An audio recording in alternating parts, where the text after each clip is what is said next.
Hey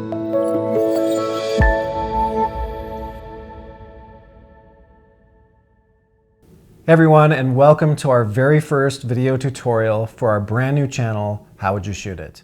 And for this video, I'd like to talk about the Blackmagic Pocket Cinema Camera 6K, which I got about a year ago to replace my Canon 1DX Mark II. I do real estate videography, and the Mark II was great for a lot of things, but it wasn't good at pulling in windows and with highlights and with color casts. So I went with the Blackmagic camera, and right out of the box, it was really frustrating. I was not good at grading raw footage, and it took me a while really to get the look. I started with the Lumetri Color Panels in Premiere Pro, and as much as I tried, I just couldn't get it to look right. All right, let's just jump right in, and I will show you the few things that I've learned along the way that have helped me to become better and faster at grading raw footage in Premiere Pro. Right, so here we are in Premiere Pro, and I have added a clip from a recent home tour that I did. And the very first thing that I do, which I think is critical, is to download the Blackmagic Raw plugin for Premiere Pro. And I'll put the link down below. And I don't even go to the Lumetri panels to start with. I just go straight to this plugin. And under Decode Using, you'll want to go to Clip. And then it brings up a lot of stuff down here that you can make some adjustments. And I don't do very much in here to start with. And the first thing I'll do in here is choose under this drop down, Blackmagic Design Film. And that's what I shot it in camera, so that is matched up here. You could choose the extended video, which will make it really crunchy. But I usually choose exactly what I shot it in. And then you can adjust the ISO, which is really useful for if your windows are really blown out, you can drop that down a little bit.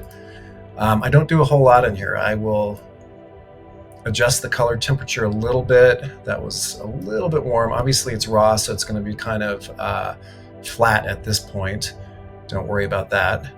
And then usually add a little bit of contrast just to get it started. And then I'll choose the video black level right here, and that's making some adjustments so far. So that's pretty good. I think at this point, maybe I'll make it a little bit cooler. And I will also do the highlight recovery, and that helps a little bit with the windows if you have that, and the highlights. All right, so the second thing I do, which has been critical to my color grading workflow, is I discovered Film Convert, which is amazing. It's another plugin for Premiere Pro. And once you have it installed, you simply highlight your clip, go to Effects, you type in Nitrate. You can type in Film Convert as well, either one is fine. And you can make an adjustment layer above this, but for this, I'll just make it easy and just drag it right onto the clip. So that does a little tweak there, but that's not even close to what it's going to end up looking like, because you go in here and it allows you to choose your camera. And if it's not in there, you can download it from the Film Convert website, or I do believe this will prompt you for it if it's not in there. So anyways, I'm going to choose my camera, Blackmagic Design. I'm going to go to Pocket Cinema Camera 6K. And then in here, I never go to extended video. I do usually start with film. I've just found that one is the best, but you could do Gen 5, so just play around. But I usually start with film. And then once you do that, you hit apply, and you can see immediately that it makes it pretty crunchy, but you have some pretty great controls at your disposal to make adjustments, and they're really smooth, really nice adjustments. So there you go. I'm dropping that temperature down,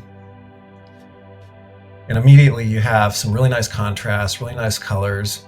I might even bring it down a little bit more, and that's starting to look really good to me. The shadows are nice. The highlights aren't totally blown out.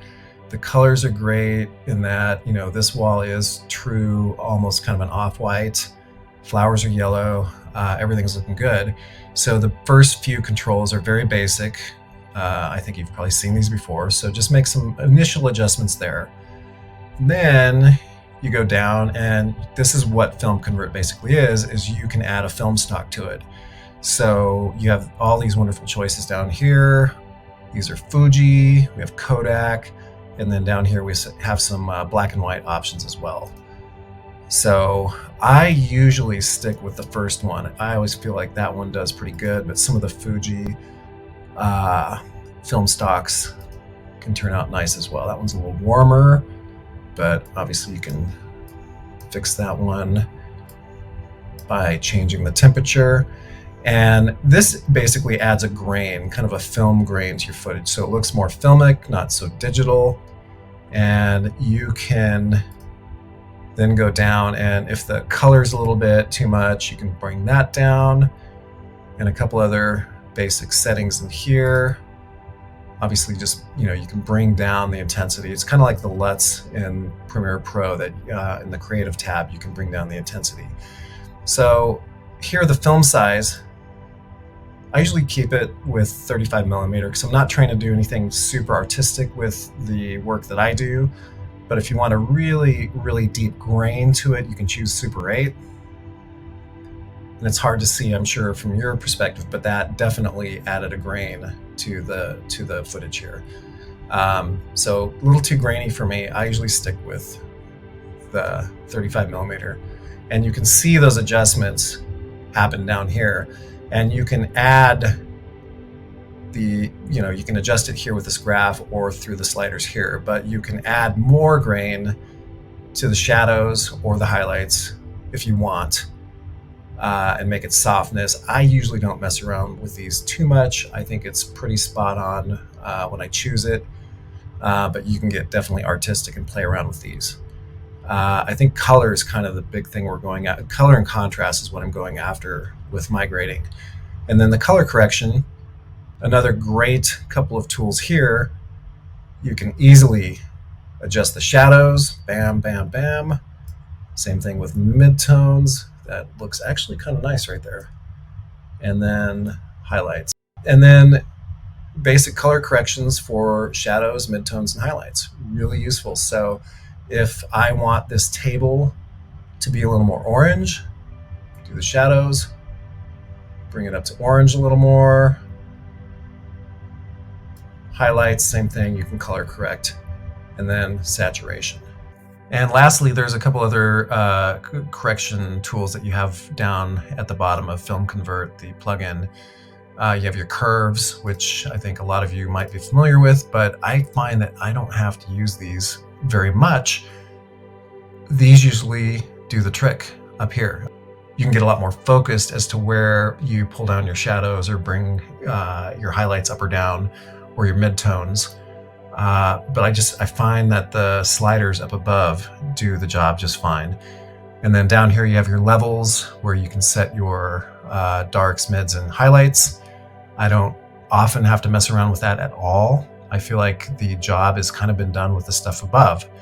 So Film Convert, I think, is I hate to use the word shortcut, but it does the job quickly and beautifully and saves me a ton of time. Like, I just can't say enough about it. So I think with Film Convert for this clip, I'm done. And the last thing I do is go over to the Lumetri panels. And here I can just kind of make some final little tweaks. If I feel like I want a little more contrast, there we go. Maybe I'll just, drop down the temperature just a tiny bit. Like, these are just kind of little additional things you can do. And the last one that I think is super powerful to use, let me back up just a second.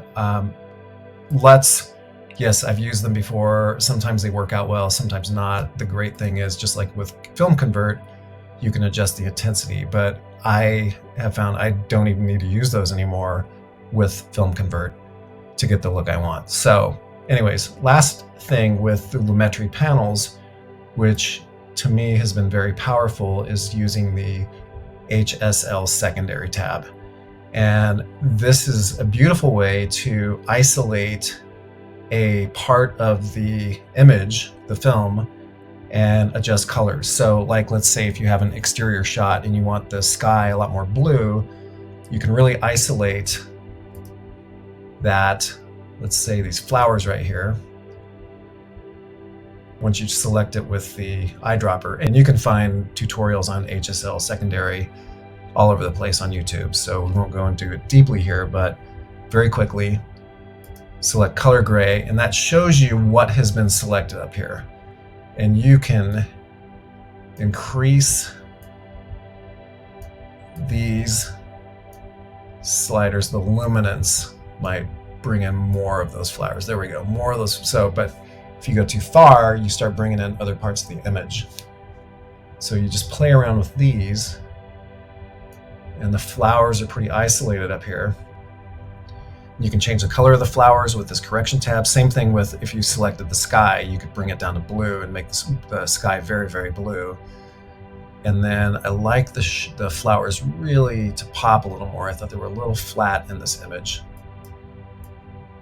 Maybe a little more contrast. And then by deselecting this tab, the color grade tab, you can also do it with color black and white black, but the color gray tab is what I usually stick with. And then once you deselect that, you can see the effect, and these flowers pop a whole lot more. All right, so I have two more tips for you, and the last one is something that has driven me nuts over the years, and there's a fix for it, and I think you'll get it when you see it. Anyways, first one is, obviously with a lot of images, especially with real estate and architecture, you want to have your lines as straight as possible. And obviously if you're shooting a home or a building or something like that and things are bowed in, you can fix that with the corner pin. So that's in the effects panel. Just type in corner and it'll come up. Drag it onto your timeline, onto the clip I should say, and then pick like the lower left. Obviously this is kind of bowed in, and you can just start dragging it over, and that starts to straighten things out. And there's also a lens correction in the effects as well, and obviously that brought over the right side a little bit too much, so we want to the lower right. Let's go drag that. And obviously with this correction you're going to lose a little bit of the image on the sides, but I would rather for this one have it straight, and that's pretty close so far. And that image I'm happy with. I can deliver that. All right, so the final little tip, which is kind of a big one because it's something that drives us all nuts, is when you export in Premiere Pro, what you get on export is not what you worked on so hard with your color correction. Oftentimes with Adobe, your final file or export comes out a little more washed out, less saturated, less contrasty, and it just doesn't look the same as what you did. So Adobe has recognized this, and without getting too technical, they have created a LUT that you can download off the Adobe site and apply it on export, which corrects for that. So it will come out almost perfectly to what you color corrected in Premiere. So I'll put a link to that LUT down below. You can download it, and basically you just go to export, and whatever your settings are, I'll usually choose the Vimeo or YouTube high quality, and then you go down to effects here, choose the Lumetri LUT, and that LUT that you downloaded from Adobe, just put it somewhere where you know where it is on your computer. And here it is, the QT Gamma Compensation LUT. And bam, it applies it. So once you export, your final file should look very close, if not exactly like what you worked on in Premiere.